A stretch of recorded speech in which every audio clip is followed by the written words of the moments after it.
Ya Rasulullah, kok istriku melahirkan seorang anak hitam? Begitu. Qal la'allahu naza'ahu irq. Rasul berkata sallallahu alaihi wasallam, bisa jadi dia keambil irq. Irq ini urat, maksudnya unsur keturunan sebelum-sebelumnya, angkatan-angkatan sebelumnya. Karena Allah semaunya Allah ciptakan hambanya, dan ini nggak mesti hanya dari unsur ibu bapaknya saja, tapi dari keturunan-keturunan terdahulu bisa Allah pilih, jadikan pada anaknya. Assalamualaikum warahmatullahi wabarakatuh.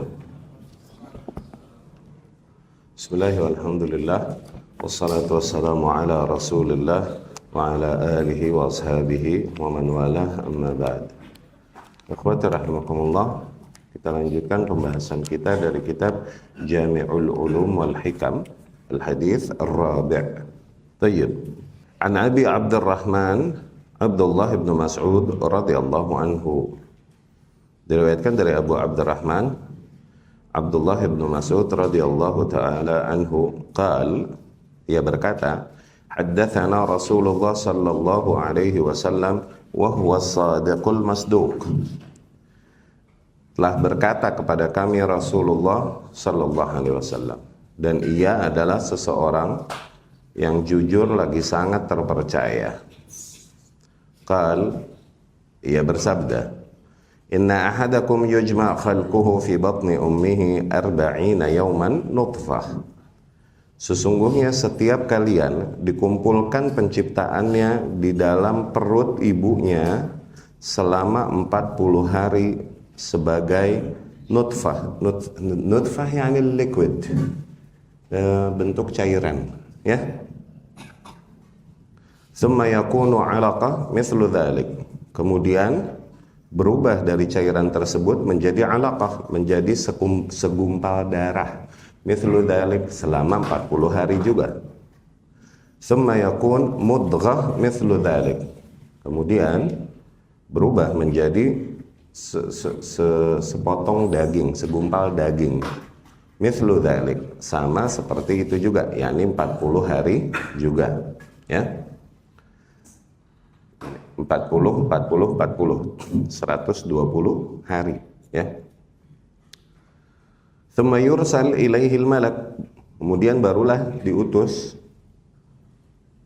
malaikat kepada janin tersebut, fayunfakhu fihi ruh, dan ditiupkanlah ke dalam janin tersebut ruh, ya. Ruh yakni soul, jiwa, nyawa, ya. Wa yu'mar bi 4 kalimat, dan kemudian diperintahkan, yakni malaikat tersebut, untuk menuliskan 4 kalimat, yakni 4 poin. Bikat bi rizki, diperintahkan untuk menulis rizkinya, wa ajalih, dan ajalnya kelak, wa amalih, dan kemudian amalannya kelak, wa syaqiyyun aw sa'id, dan nasibnya berbahagiakah atau sengsara dia. Fawalladzi la ilaha ghairuh, dan demi zat yang tiada Tuhan melainkan Ia, inna ahadakum la ya'mal bi'amali ahlil jannah hatta ma yakunu bainahu wa bainaha illa dhira' fayusbaqu alaihi alkitab fayamalu bi'amali ahlin nar fayadkhuluha. Sesungguhnya salah seorang di antara kalian bisa jadi dia beramal dengan amalan ahli surga, yakni beramal dengan amalan-amalan saleh sepanjang hidupnya, sehingga tidaklah jarak antara dia dengan surga kecuali hanya selengan, yakni seolah-olah begitu dekat dia dengan surga.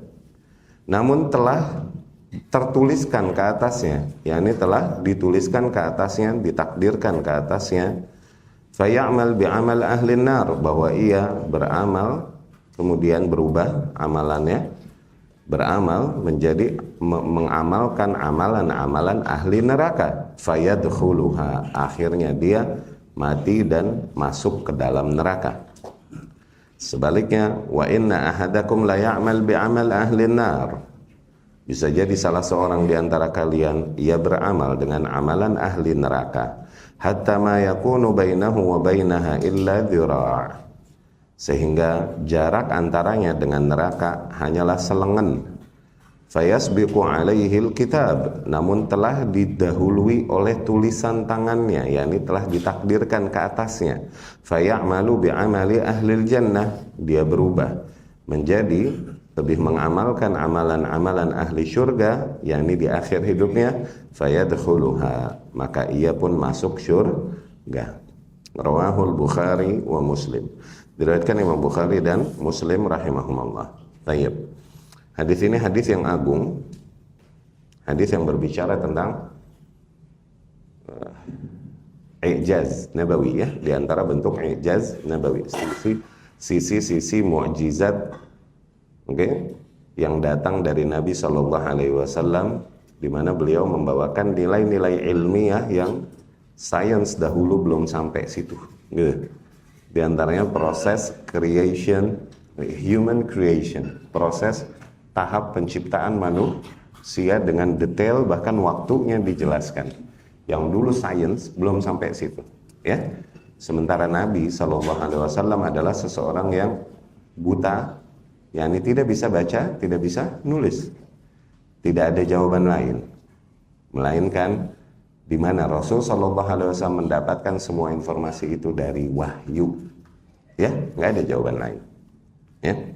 Ini adalah sebuah nilai keilmuan yang kemudian umat manusia barulah berabad-abad setelahnya baru menemukan ternyata benar proses pembentukan manusia itu demikian sebagaimana dikabarkan Rasulullah Sallallahu Alaihi Wasallam. Di satu sisi lain, nilai besar juga yang dibawakan di dalam hadis ini adalah betapa takdir telah ditentukan ke atas seseorang sesuai dengan amalannya masing-masing, ya. Betapa amalan seseorang pun adalah sesuatu yang ditakdirkan oleh Allah Subhanahu wa Ta'ala, ya. Allah Subhanahu wa Ta'ala menciptakan para makhluknya dan telah mentakdirkan mereka kelak menjadi penduduk neraka kah atau menjadi penduduk surga. Sebagaimana Allah menciptakan surga dan menciptakan neraka, Allah telah tentukan siapa di antara makhluknya yang kelak jadi penduduk neraka, siapa di antara makhluknya kelak yang menjadi penduduk surga. Ya, nilai besar demikian adalah nilai-nilai yang apabila seseorang memahaminya dengan baik akan membawa dirinya ke arah tawadhu dari kelebihan dan amalan yang ada padanya, ya. Tayyib, kita lihat syarah yang disampaikan oleh bin Rajab rahimahullah.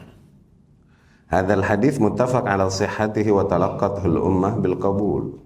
Qala al-muallif rahimahullah, Al-Imam Ibn Rajab rahimahullah berkata, hadis ini disepakati kesohihannya dan betapa umat telah menerima hadis ini dari zaman ke zaman. Rawahul A'mash an Zaid bin Wahab. Hadis ini diriwayatkan oleh A'mash rahimahullah, ya, yakni Sulaiman ibnu Mihran, dari Zaid bin Wahab rahimahullah, dari Ibnu Mas'ud radhiyallahu anhu. Min tariqih kharrajahu syaikhan fi sahihaihima. Nah, Al-Imam Bukhari dan Muslim meriwayatkan dari jalurnya Al-Imam A'mash ini rahimahullah. Wa qad ruwiya an Muhammad bin Zaid al-Asqati, bahkan diriwayatkan sebuah kisah dari Muhammad bin Zaid al-Asqati rahimahullah. Nah, dia adalah Abu Yazid al-Asqati, dia seorang yang disebutkan oleh Al-Imam Ibnu Hibban di dalam Thiqat sebagai orang yang saduq, yang jujur, terpercaya, yakni riwayatnya diterima. Apa Muhammad bin Zaid al-Asqati bercerita apa tentang hadis ini, di dalam masa hidupnya. Dia bercerita, qala ra'aitun nabiyya sallallahu alaihi wasallam fima yara an-naim. Aku melihat Nabi sallallahu alaihi wasallam, yakni bertemu dengan Nabi sallallahu alaihi wasallam di dalam mimpi, sebagaimana seseorang yang bermimpi, ya. Faqultu, maka aku pun berkata, ya Rasulullah, wahai Rasulullah, hadits Ibnu Mas'ud alladhi haddath anka. Wahai Rasulullah, hadisnya Ibnu Mas'ud yang diriwayatkannya darimu, yakni hadis ini lagi berbicara hadis al-bab, hadis keempat ini. Hadisnya Ibnu Mas'ud yang dia meriwayatkannya darimu ya Rasulullah. Faqal haddatsani Rasulullah sallallahu alaihi wasallam wa huwa as-sadiq al-masduq, yang dimana di situ Ibnu Mas'ud berkata, telah berkata kepadaku Rasulullah sallallahu alaihi wasallam, dan dia adalah seseorang yang sangat jujur dan sangat well trusted, sangat terpercaya. Oke? Yani hadis itu benar nggak ya Rasulullah? Gitu. Apakah benar demikian kamu menyampaikan kepada Ibnu Mas'ud? Faqal, maka Rasul pun sallallahu alaihi wasallam berkata di dalam mimpinya tersebut, "Walladzi la ilaha ghairuh haddatstuhu bihi ana yaquluhu thalathan." Rasulullah sallallahu alaihi wasallam berkata, demi zat yang jiwaku berada di tangannya, ya, aku telah mengatakan hal tersebut kepadanya, yakni kepada Ibnu Mas'ud. Aku telah mengatakan hal tersebut kepadanya. Aku telah mengatakan hal tersebut kepadanya. Sampai 3 kali Rasul berkata demikian. Ya. Semakal, kemudian ia berkata, ghafarallahu lil a'mash kama haddatha bihi wa ghafarallahu liman haddatha bihi qabla al-a'mash. Kemudian Muhammad bin Zaid al-Asqati ini setelah bercerita pengalaman mimpinya itu, dia berkata, semoga Allah mengampuni A'mash yang telah meriwayatkan hadis ini, ya. Dan semoga Allah mengampuni siapapun yang telah meriwayatkan hadis ini sebelum A'mash, ya. Dan juga semoga Allah mengampuni mereka yang meriwayatkan hadis ini sepeninggal A'mash, yakni setelah zamannya A'mash. Wa qad ruwiya an Ibnu Mas'ud min wujuh akhar, dan hadis ini telah diriwayatkan oleh Ibnu Mas'ud radhiyallahu anhu juga dari banyak jalur lain. Oke. Nah, ini masalah mimpi. Tayyib. Nah, ini mimpi juga. Nanti di dalam pembahasan mustalah hadis, di dalam pembahasan metodologi hadis ya, di dalam ilmu metodologi hadis ada pembahasannya, ada bab itu. Hadis dari mimpi. Oke? Membahas tentang hadis dari mimpi. Apakah absah, kesohihan atau dhaifnya sebuah hadis apabila diriwayatkan melalui mimpi, yakni seseorang berkata, aku bertemu dengan Rasul di dalam mimpiku. Tuh. Apakah diterima riwayat demikian? Oke, riwayat mimpi ini namanya riwayat mimpi. Maka hakikatnya al-asal, hukum asal, awas. Kita kaum yang paling ilmiah, tidaklah kita mengambil ilmu yang menjadi ilmu ini menjadi agama kita, menjadi keyakinan kita melalui jalur-jalur yang gak ilmiah demikian. Oke?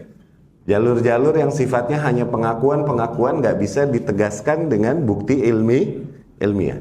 Jadi tetap hukum asalnya, sahih atau dhaifnya sebuah hadis, atau ada atau tidaknya sebuah hadis adalah dengan riwayat sanad yang ada. Mau gak mau, harus itu dulu asalnya. Oke? Jadi ada nggak riwayatnya tentang hal tersebut? Artinya, kalau hadis memang tidak ada riwayatnya, tidak ada diriwayatkan, tidak ada jalur riwayatnya, kemudian seseorang mengaku bahwasanya dia bertemu dengan Rasul dan Rasul mengatakan demikian, ya ini nggak diterima. Mesti ada dulu ininya. Oke? Jadi tetap mu'tamad, nyendernya, sanadnya, ya, dikata sanad artinya apa? Sanad diantara maknanya tempat nyender, tuh, tempat berpatokan. Tempat nyendernya di situ tetap harus sanad. Mimpi ini maksudnya seseorang terus ngaku, dia menyebutkan Rasul bersabda sallallahu alaihi wasallam, ditanya, riwayatnya dari mana? Aku bermimpi ketemu Rasul semalam. Ajib amat ya. Maka itu hakikatnya nanti. Oke? Kalaupun ada kasus-kasus mimpi demikian, ini nggak jadi umdah, nggak jadi patokan inti. Ini penguat. Oke? Apabila seseorang bercerita tentang sebuah hadis diucapkan Rasul Shallallahu Alaihi Wasallam yang dia menemui dan mendengar dari Rasul langsung di dalam mimpinya, oke? Dan hadis itu memang ada dan diriwayatkan zahir di alam nyata, bukan di alam mimpi. Ini hanya menjadi penguat. Tapi ketika nggak ada sanadnya dan lain-lain, kemudian orang ngaku-ngaku gini, maka kita tolak. Dapat? Kalau hadis nih, karena awas, ilmu ini agama aja, nggak bisa kita hanya menerima sesuatu, sebuah nilai menjadi sebuah keyakinan kita yang sumbernya dari mimpi orang. Orang gimana pun orang tuh orang. Oke? Itu satu. Yang pertama. Yang kedua, kalaupun diterima kisah-kisah demikian, tadi kita katakan, maka kita lihat beberapa poin, ada koyatnya, nggak sesembarangan itu. Yang pertama kita lihat, orang yang mengisahkan dia bermimpi dengan Rasulullah SAW, Apa kata para ulama jarah wa ta'dil tentang dia? No. Dia jujur nggak? Akidahnya beres nggak? Apa dia menyimpang? Apa dia pendusta? Karena itu makanan dan doyanannya sufi, bro. Awas. Tahu kan Cupi? Cupi paling jago ngarang. Iya nggak? Aduh, hampir gue sebut itu.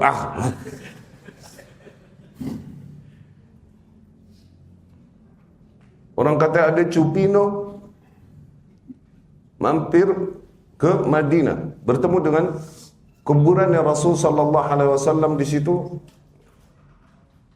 Ini Cupini, Habib. Dia bertemu dengan Abu Bakar dan Umar. Katanya, aku mau bertemu dengan Rasulullah di mana? Sallallahu alaihi wasallam. Abu Bakar dan Umar mengatakan Rasulullah sallallahu alaihi wasallam sedang berada di Hadramut. Di Yaman, mengunjungi Habib Fulan dan Habib Alan. Oh, lo gila lo. Belajar gila lo. Orang gila tuh ada aja, wajar sebenarnya. Yang enggak, yang benar-benar lucu tuh ada yang ngikutin, no. Itu tuh yang ada yang ngikutin, no, kayak gitu. Gitu. Awas, jadi nggak sesembarangan itu ya kita terima seseorang mengkabarkan tentang mimpinya, kemudian kita nggak bisa. Dilihat dulu akidah dia, manhaj dia gimana, beres gak? Apakah dia di atas sunnah atau dia bergelimang kebid'ahan? Kalau dia bergelimang kebid'ahan, ahli bid'ah nih, dusta adalah agama dia. Dusta adalah agama dia, apalagi Rafidhah. Dusta adalah bentuk beragamanya. Bohong harat itu bentuk beragamanya. Okay? Manusia paling dekat kepada hak dan kejujuran adalah mereka yang berada di atas usul ahlus sunnah wal jamaah, usulul haq, di atas manhajnya nabawi. Zain, dilihat dulu orangnya. Yang kedua, mesti ada juga, nggak bisa menjadi sesuatu yang sembarangan tanpa ada senderan sanad. Ini Abu Muhammad bin Zaid al-Asqati, dia menceritakan tentang mimpinya yang terjadi, dan para ulama mengatakan dia soduk, jujur. Kemudian dia tidak menceritakan tentang sebuah hadis yang emang nggak ada di alam nyata, riwayatnya ada dari Ibnu Mas'ud lewat A'mash radhiyallahu anhum ajma'in rahimahumullah. Maka diterima, dapat ya? Awas nih. Riwayat melalui mimpi, jadi nggak sesembarangan itu kita menerima. Dilihat dulu siapa yang ngomong, oke? Thiqah nggak? Dia adil nggak? Ya itulah fungsinya ilmu jarah wa ta'dil, ya kan? Dan lain-lain. Baik, dapat difahami ya?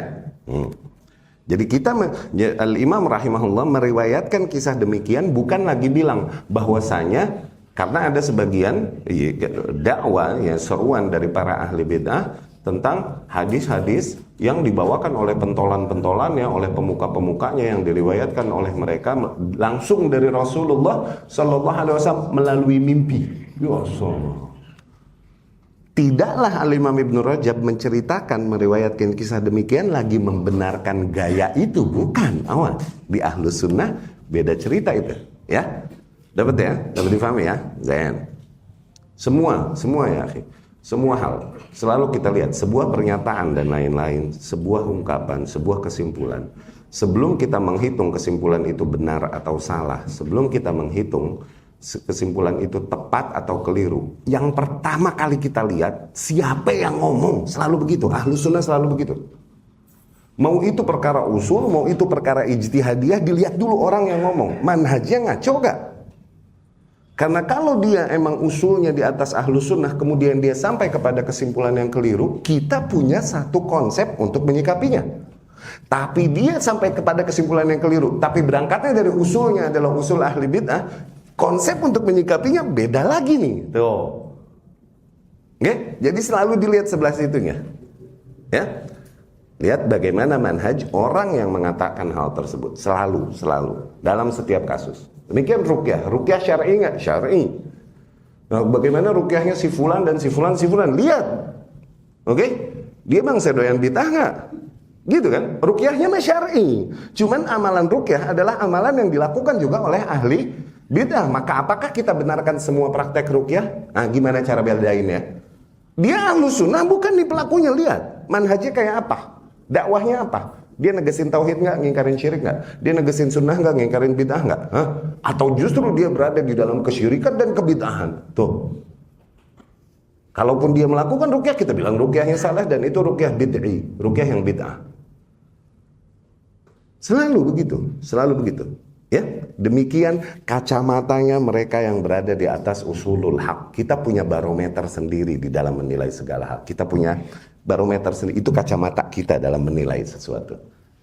Zen? Kita teruskan. Sabda Rasul sallallahu alaihi wasallam, sesungguhnya penciptaan setiap kalian dikumpulkan di dalam perut ibunya selama 40 hari dalam bentuk nutfah. Nutfah yakni cairan ya. Wa qad ruwiya an Ibnu Mas'ud tafsiruh. Apa maksudnya dikumpulkan di dalam perut ibunya nih? Maksudnya apa? Oke?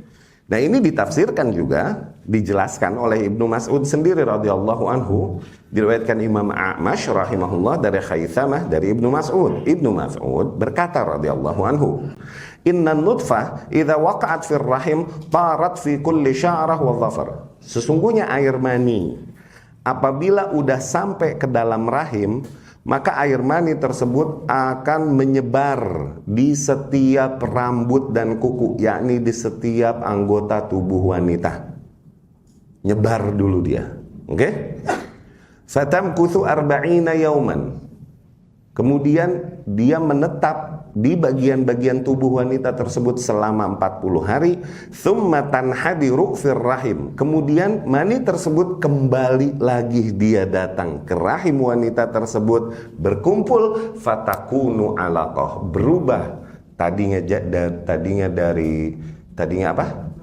Tadinya nutfah, cairan, berubah menjadi alaqah, segumpal darah. Nah, ini mulai mengental kayak gel. Oke? Qal fadzalika jam'uha.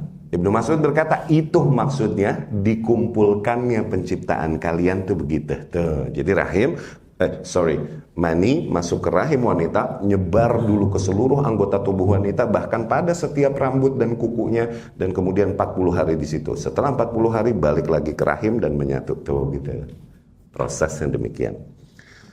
Wa ruya tafsir al-jama' marfu'an bima'nan akhar. Dan juga diriwayatkan tafsiran makna dikumpulkannya penciptaan kalian ini marfu', langsung dari Rasul, marfu'. Ingat ya, hadis marfu, yakni hadis yang sanadnya sampai kepada Rasul sallallahu alaihi wasallam. Fa kharraja Tabrani wa Ibnu Mundah fi kitab at-tauhid. Diriwayatkan Imam Tabrani, Ibnu Mundah di dalam kitab at-tauhid min hadis Malik ibn al-Huwairits, dari jalurnya Malik ibn al-Huwairits, bahwasanya Nabi sallallahu alaihi wasallam bersabda, Inna Allah Ta'ala idza arada khalqa 'abdin. Sesungguhnya Allah Subhanahu wa taala apabila hendak menciptakan seorang hamba, ya, fajama'ar rajulu al-mar'ata, maka mulailah si lelaki mensetubuhi tu wanita. Tuh. Atau bisa fajama'ar rajula al-mar'ata, maka Allah mensetubuhkan si lelaki dengan si wanita. Tuh bisa. Oke? Tarama'uhu fi kulli irkin wa udwin minha. Kemudian airnya si lelaki itu menyebar di setiap urat dan unsur yang anggota tubuh tu wanita. Oke? Fa idza kan yaum as-sabi', namun ketika hari ketujuh, jama'ahu Allah Ta'ala thumma ahdarahu fi kulli irkin lahu. Kemudian ketika hari ketujuh, Allah kembali kumpulkan mani tersebut dan kemudian menghadirkannya fi kulli irkin lahu, sesuai dengan unsur-unsur yang ada dari jalur bapaknya. Tuh. Duna Adam, yang di bawah Adam. Nih, ini rada susah untuk memahaminya sebenarnya. Kemudian Rasul berkata sallallahu alaihi wasallam, fi ayyi suratim ma syaa rakkabak. Itu maksud dari firman Allah Subhanahu wa taala, fi ayyi suratim ma syaa rakkabak. Allah menciptakanmu dalam bentuk, warna, apapun sesuai dengan kehendak Allah, semaunya Allah Subhanahu wa ta'ala. Ya. Itu maksudnya apa itu? Mengumpulkan padanya di setiap unsur-unsur yang ada pada lelaki di bawah Adam atau kecuali Adam. Maksudnya apa di situ? Ternyata diterjemahkan di riwayat berikutnya nih. Oke? Riwayat berikutnya dari Rasulullah Sallallahu Alaihi Wasallam juga, tapi terus terang sanadnya dhaif, namun mentafsirkan makna yang sebelumnya yang sahih. Ya, itu yang tadi diriwayatkan.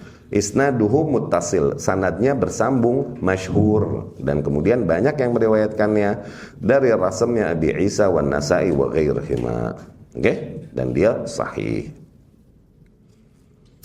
Wa kharraj Ibnu Jarir wa Ibnu Abi Hatim wa Tabrani min riwayah Mudhhir Ibnu Al-Haytham an Musa ibn Ali bin Rabah an abihi an jaddihi.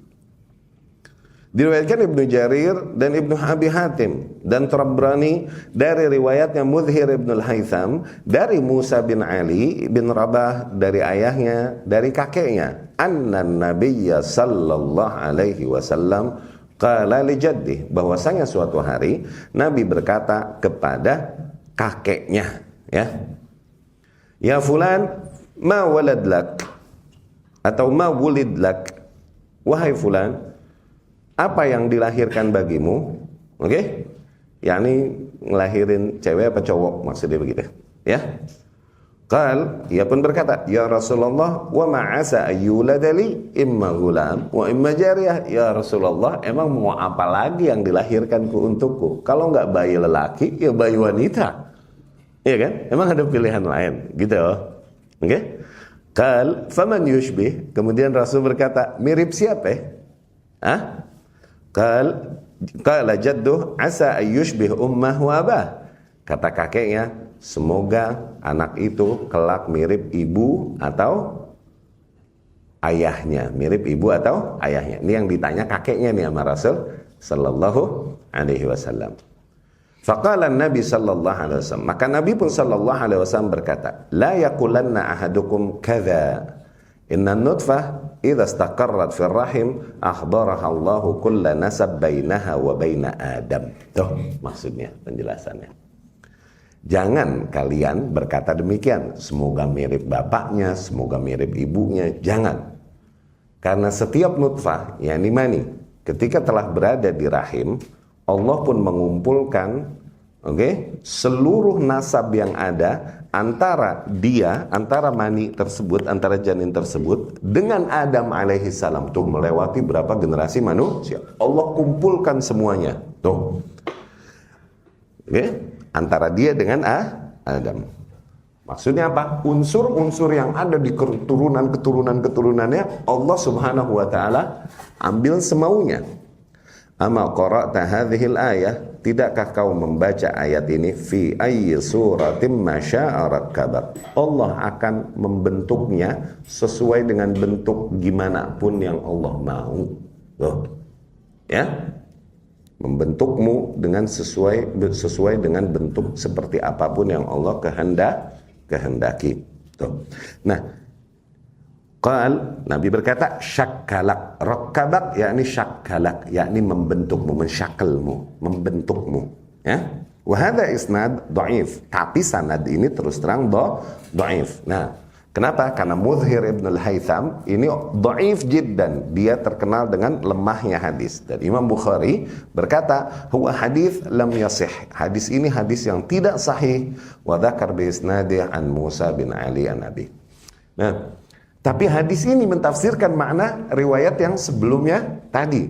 Apa maksud sabda Rasul? Tsumma akhdarah, kemudian Allah hadirkan kembali mani tersebut fi kulli irkin lahu, di setiap unsur yang ada padanya, duna Adam, di bawah Adam. Tuh maksudnya apa?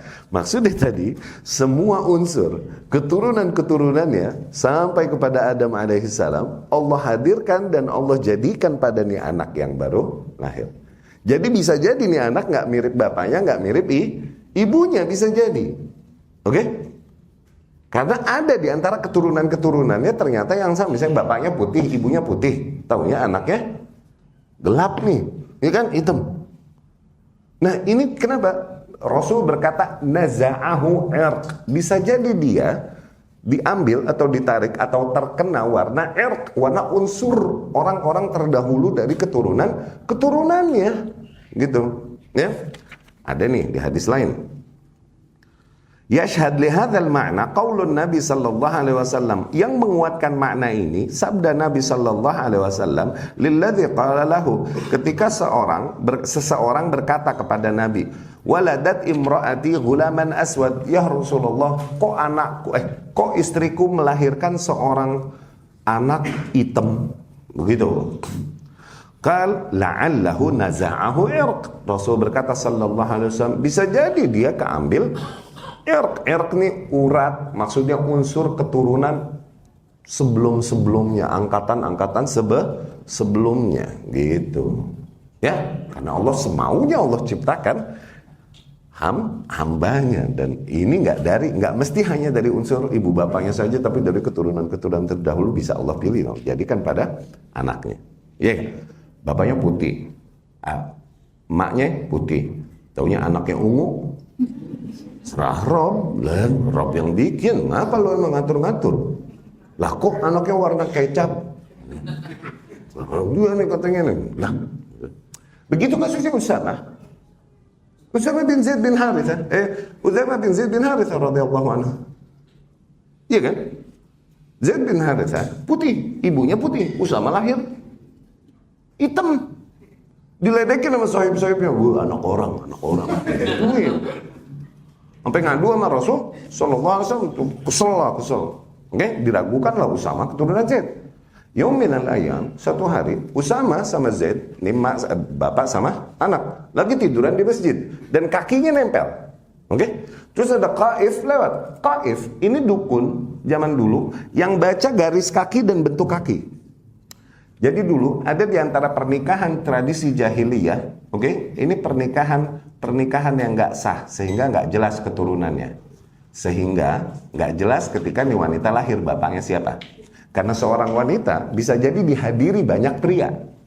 Qadarullah nih wanita bunse, terus melahirkan anak, kepada siapa dia dinisbahkan anak ini? Dihadirkanlah dukun ini, qaif.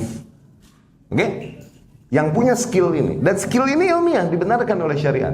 Setiap lelaki yang pernah jajalin nih wanita dihadirkan, dilihat kakinya, garis kakinya dan bentuk kakinya. Nah, nih dukun yang menisbahkan dia, ini anaknya dia nih, tuh nggak salah udah. Jempolnya jengkol bukan pete. Jadi kan ada jempol jengkol, ada jempol pete. Ngerti nggak lo? Tuh ilmu tuh, ya nggak? Ya nggak? Kekeongen, iya kan?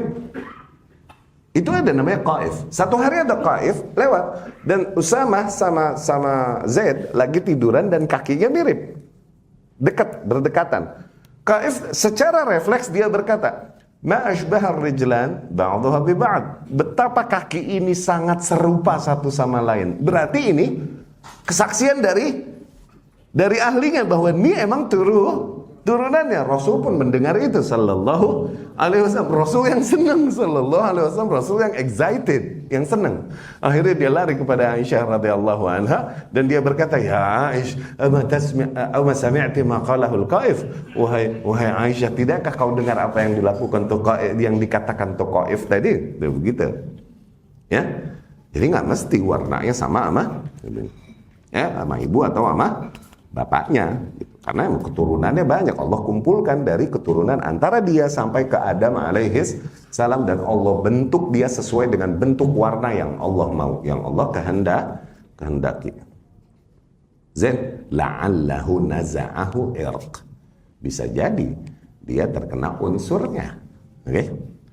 Qauluh, sabda Nabi, thumma yakun alaqah mithlu dhalik, kemudian mani tersebut menjadi alaqah mithlu dhalik 40 hari juga. Tadi nutfah, tadi liquid berubah menjadi alaqah, menjadi segumpal jadi gel. Mithlu dhalik 40 hari juga. Ini 40 hari kedua nih. 40 hari kedua. Yani arba'una yaman. Wal alaqah qit'ah min dam. Alaqah ini sepotong darah, ya, darah yajmud, ya, mengeras, membeku, ya kan, jadi kayak jelly gitu. Tsumma yakun mudghah mithlu dzalik, kemudian dia berubah menjadi mudghah, tuh segumpal daging, mithlu dzalik, sama 40 hari juga tuh. Mudghah qit'ah min lahm, sepotong daging atau segumpal daging. Lihat, syuf, bahasa Arab keren ya. Mudghah dinamakan mudghah itu diambil dari kata madagha. Tuh huruf apa aja tuh? Mim, dha. Madagha yamdughu di dalam bahasa Arab artinya ngahuap. Tuh, misal makan apel nih, haup tuh madagha. Haup tuh mudghah, sahuapeun. Mudghah, sahuapeun. Begitu. Sekadar masuknya ke mulut terus digigit, keluarin, nah ini mudghah, sahuapeun. Oke, bayangin apel ente gigit, haup, semasuknya ke mulut, ente keluarin, nah itu semudghah. Mudghah dikata mudghah kenapa? Segede gitu emang. Itu bahasa Arab kerennya. Mudghah yang di rahim dikata mudghah kenapa? Karena emang gedenya sahuapeun. Ya. Sesuapan. Sesuapan ya. Sesuapan mulut. Mudghah. Ya. Nah, itu qit'ah lahm, segumpal daging. Tsumma yursilullahu ilaihil malak fayanfukhu fihi ruh atau fayunfakhu fihi ruh. Kemudian Allah utus kepadanya malaikat, ditiupkan padanya ruh, soul, ya, nyawa. Wa yu'mar bi arba' kalimat, diperintahkan untuk menulis 4 kalimat. Menulis rizkinya, ajalnya, amalnya, kemudian sengsarakah atau bahagiakah dia. Hadzal hadits yadul ala annahu yataqallab fi 120 yawman. Nah, hadis ini menunjukkan bahwasanya berarti prosesnya tuh janin tersebut 120 hari fi thalatha atwar. 120 hari itu 3 fase. Fi kullin arba'in yauman. Tuh, di setiap fasenya itu 40 hari minha yakunu fitur. Oke? 120 hari berarti 4 bulan. Oke? 4 bulan baru ditiupin ruh. Oke? Fitur. Fayakun fil arba'in al-ula nutfah. Di 40 hari pertama dia masih dalam bentuk liquid. Thumma fil arba'in ats-tsaniyah alaqah. Kemudian di 40 hari kedua dalam bentuk gel, dalam bentuk segumpal darah. Segumpal darah yakni darah yang membeku. Oke, jadi jelly gitu kan. Tsumma fil arba'in ats-tsalitsah, kemudian di 40 yang ketiga mudghah, menjadi segumpal daging. Tsumma ba'dal 120, kemudian setelah 120 hari yanfukhu fihi al-malaku ar-ruha. Tuh, mulailah malaikat meniupkan ruh pada janin tersebut, wa yaktub lahu hadhil arba' kalimat, dan dituliskan bagi janin tersebut 4 kalimat ini. Tuh. Oke. 4 kalimat ini itu apa tadi? Oke, rizkinya kelak, ajalnya, amalannya, kemudian nasibnya, sengsarakah atau bahagia. Oke, nah ini ada pembahasan. Dituliskannya di mana itu maksudnya? Dituliskan di dinding rahim ibunya. Setiap bayi dituliskan itunya tuh takdirnya di dinding rahim ibunya. Oke, ini yang dibilang al-kitabah ats-tsaniyah. Second writings, penulisan kedua takdir. Ingat gak? Ingat gak rukun takdir? Rukun mengimani takdir. Yang pertama apa? Al-ilm, ilmu Allah yang sempurna. Ya, Allah ya'lam ma kan wa ma yakun wa ma sayakun. Allah tahu segala hal yang telah terjadi, sedang terjadi, dan belum terjadi. Oke? Rukun yang kedua baru Al-kitabah, penulisan. Penulisan maksudnya apa? Allah memerintahkan kolam, pena, tulis. Madza aktub ya Rabbi, kata pena, aku nulis apa ya Rabb? Tulis ma huwa kain ila yaumil qiyamah. Tulis segala hal yang akan terjadi sampai hari kiamat. Tuh lihat. Mulai menulis perkara kecil, perkara besar, semuanya ditulis. Ditulis di mana? Di Lauhul Mahfuz. Nah, penulisan inilah yang dibilang takdir, qadar. Oke? Setelah penulisan baru masyiah, kehendak. Allah berkehendak. Wa ma syaa kan wa ma lam yasha lam yakun. Apapun yang Allah kehendaki terjadi, apapun yang Allah tidak kehendaki maka tidak terjadi. Ini yang dibilang qadarullah kauniyah. Masyiah itu qadarullah kauniyah. Oke? Kemudian setelah itu baru rukun yang 4 al-qadha. Qadha ini eksekusinya. Yakni poin-poin yang telah tertulis di Lauhul Mahfuz, untuk terjadi di waktu sekian, diqadha di alam semesta, dijadikan yakni di alam semesta. Nah, qadha ini yang dibilang yang qadha itu terrealisasian nilai yang telah tertulis di dalam Lauhul Mahfuz. Nah, itu qadha dan qadar bedanya gitu. Nah, penulisan itu tadi 50.000 tahun sebelum Allah menciptakan alam semesta. Di hadisnya Ibnu Abbas, ingat, radhiyallahu anhum. Itu kapan? Penulisan itu semua 50.000 tahun sebelum Allah mulai menciptakan seluruh alam semesta, langit, bumi dan lain-lain. Sebelum Allah ciptakan itu. 50.000 tahun yang lalu. Itu yang dibilang al-kitabah al-ula, penulisan pertama. Untuk setiap anak Adam ada penulisan kedua. Penulisan kedua nih takdirnya di mana? Itu tadi, nih kasus ini nih. Di mana? Di dinding rahim ibunya. Wa qad dzakarallahu ta'ala fil Qur'an fi mawadhi'a katsira taqallubal janini fi hadhil atwar. Dan telah Allah sebutkan di dalam Al-Qur'an, di dalam banyak titik di dalam Al-Qur'an, bagaimana proses pembentukan janin ini fi hadhil atwar, melalui fase-fase ini. Kaqaulihi ta'ala, sebagaimana firman Allah Subhanahu wa ta'ala, ya ayuhan nasu in kuntum fi raibin minal ba'thi fa inna khalaqnakum min turabin thumma min nutfah. Aqulu qawli hadza wa astaghfirullaha li wa lakum.